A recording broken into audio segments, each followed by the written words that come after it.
On est à présent avec deux invités. Je salue tout d'abord Shoval Gal qui est avec nous. Bonsoir Shoval. Juste derrière vous, il y a votre petit ami Ophir Tsarfati avec qui vous étiez à cette fête de Reim et qui est disparu, emmené à Gaza par le Hamas. On est également avec Odaya Abou qui est une amie d'Ophir qui est là aussi. Merci d'être avec nous toutes les deux. Shoval, racontez-nous quel a été le dernier contact que vous avez eu avec votre petit ami Ophir lors de cette journée tragique.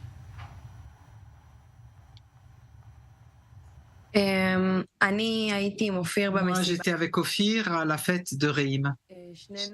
Tous les deux, on a fêté un anniversaire, celui d'Ophir avec d'autres amis. Et pendant les bombardements, à 6h30 du matin, on a commencé à courir pour fuir la zone de la fête. Pendant 4 heures, on a fui alors qu'on nous tirait dessus, des explosions en l'air, des roquettes. On a continué à courir jusqu'à ce qu'une voiture est venue nous sauver. Pendant tout le temps, Ophir s'occupait de tout le monde, et de moi et de mon ami aussi. Ça a été un héros. C'est toujours un héros. C'est lui qui nous a fait sortir de là-bas. Et quand un véhicule de sauvetage est arrivé, qui nous a ramassés, Ophir a donné sa place dans la voiture et a pris la voiture suivante qui est arrivée. Et cette voiture a été attaquée par des terroristes. Il est très blessé, gravement blessé, et il a été enlevé vers la bande de Gaza alors qu'il était gravement blessé. Voilà, c'est là le dernier moment où je l'ai vu. Odaya, vous êtes une amie aussi d'Ophir. Comment vous vivez ? Ça fait 1 mois maintenant, c'est extrêmement long j'imagine. Comment on arrive à garder justement cet espoir de retrouver ces otages, et on a tous envie qu'ils reviennent évidemment très vite. En fait, ces 30 derniers jours, on n'a pas l'impression que c'est 30 jours, on a l'impression que c'est une seule et même longue journée. On a ouvert un QG familial avec les familles d'Ophir et tous les amis.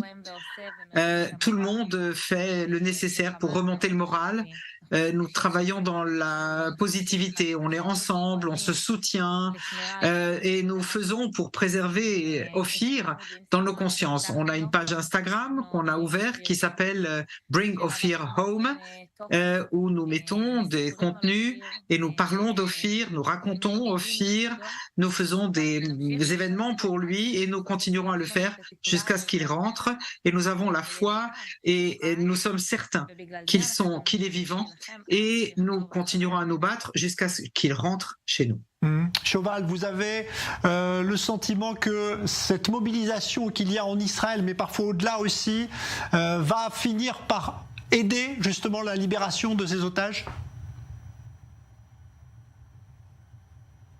À mon avis, cela aidera. Chaque moment où on en parle est important. Si le monde pouvait nous aider et nous soutient, il sera beaucoup plus facile de soutenir, et nous continuerons à soutenir nos soldats, et notre armée est si forte.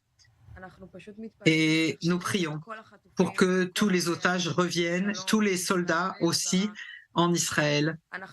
Et on était juste à une fête pour danser, pour fêter l'anniversaire d'Ophir.